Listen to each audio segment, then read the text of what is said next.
आज हम लोग करेंगे क्वेश्चन नंबर 52 जो कि इस चैप्टर का लास्ट क्वेश्चन है, जिसमें क्वेश्चन में बोला गया है कि 6 particles situated at the corner of the regular hexagon of A side A move at a constant speed v. Each particles maintains direction towards the particle at the next corner. Calculate the time the particle will take the meet each other. यानी कि वो क्या समय होगा जब particle एक दूसरे से मिलेंगे। देखिए, सबसे पहले हेक्सागन हम लोग बना लेते हैं, रेगुलर हेक्सागन, और उसके हर कॉर्नर पे एक पार्टिकल मौजूद है। इसको A B C D E और एफ कॉर्नर मान लें, और हर कॉर्नर पर एक पार्टिकल मौजूद है। मान लीजिए ये v वेलोसिटी से मूव कर रहा है, ये भी v वेलोसिटी से, सारे पार्टिकल v वेलोसिटी से मूव कर रहे हैं। अब क्वेश्चन में कहता है कि हर पार्टिकल अगले वाले पार्टिकल के कॉर्नर को फॉलो कर रहा है। तो देखिए, मान लीजिए ये पार्टिकल ऐसे मूव कर रहा है, तो ये पार्टिकल जब मूव कर रहा होगा तो ये इसको फॉलो करेगा, नेक्स्ट पार्टिकल को, है ना, और ये वाला पार्टिकल इसको फॉलो करेगा। तो जैसे ही मान लीजिए अब ये पार्टिकल चला यहाँ से, तो ये इसको फॉलो करने के लिए ऐसे मुड़ेगा, ये इसको फॉलो करने के लिए ऐसे मुड़ेगा, ये वाला पार्टिकल इसको फॉलो करने के लिए ऐसे मुड़ेगा, ये पार्टिकल फॉलो करने के लिए ऐसे मुड़ेगा।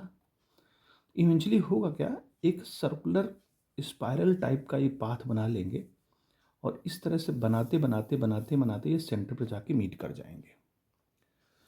तो सीन क्या है यहाँ पर कि अगर ये सेंटर पर जाकर के मीट कर रहे हैं, तो हम पार्टिकल का, मान लीजिए अब ये पार्टिकल v वेलोसिटी से मूव कर रहा है, ठीक है, तो और ये पार्टिकल v वेलोसिटी से भी मूव कर रहा है। अब जब सेंटर पर मिलेंगे तो सेंटर पर इनकी डिस्टेंस, अब ये पार्टिकल जब यहाँ पर मिलेगा आकर के सर्कुलर पाथ बना करके, तो ये डिस्टेंस इसकी फाइनल डिस्प्लेसमेंट होगी। चूँकि ए साइड है सबकी,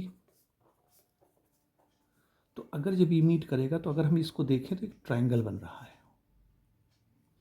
और ट्रायंगल चूँकि ये हेक्सागन है तो इसके बीच का एंगल 60 डिग्री होगा। अब ये साइड और ये साइड आपस में इक्वल होगी, क्यों? क्योंकि ये 60 डिग्री है तो ये भी 60 डिग्री होगा, ये भी 60 डिग्री होगा। तो वर्टिकल जो ट्रायंगल में जो एंगल अगर सेम होते हैं तो उनके साइडें भी आपस में बराबर होती हैं, यानी ये भी साइड ए हो जाएगी, ये भी साइड ए हो जाएगी। कहने का मतलब ये है, अब देखिए, अब चूंकि ये वाला पार्टिकल इसको फॉलो कर रहा है, तो इसको देखें ऐसे, ये पार्टिकल v स्पीड से जा रहा था, ठीक है, और ये पार्टिकल फॉलो कर रहा है दूसरे पार्टिकल को जो कि वो भी v स्पीड से चल रहा है। तो ये जो इसके बीच का एंगल, ये वाला पूरा 120 डिग्री बनेगा, और अगर हम ये देखें तो ये वाला एंगल बनेगा 60 डिग्री। तो अगर हम देखें तो इसकी वेलोसिटी और इसकी वेलोसिटी में क्या रिलेटिव वेलोसिटी आती है, तो चूँकि रिलेटिव वेलोसिटी का हमें फार्मूला पता है, v, इसकी वेलोसिटी v है, और इसकी वेलोसिटी क्या हो जाएगी, v, देखिए ये v इससे जा रहा था ऐसे, तो ये वाला जो कंपोनेंट होगा इसका इस डायरेक्शन में, वो हो जाएगा v cos थीटा, यानी v 60 डिग्री, क्योंकि ये तो एंगल 60 डिग्री पूरा 180 हो गया, ये तो 120 है तो ये 60 डिग्री होगा। तो रिलेटिव वेलोसिटी क्या आ जाएगी, v माइनस वी cos 60 की वैल्यू v/2, 1/2, यानी कि आंसर आ जाएगा v/2। यानी हर पार्टिकल दूसरे पार्टिकल के वेलोसिटी में जो रिलेटिव वेलोसिटी आएगा वो आएगा v/2। अब चूंकि मान लीजिए पार्टिकल को यहाँ फाइनली पहुँचना है, तो ये हर पार्टिकल के लिए है, हमने यहाँ बना दिया, इसके लिए बना दिया, आप इसके लिए भी बना सकते हैं, इसके लिए बना सकते हैं। तो टाइम जो होगा वो टाइम क्या होगा, डिस्टेंस क्या है, इसकी डिस्प्लेसमेंट क्या है, a, और स्पीड क्या हो गई v/2।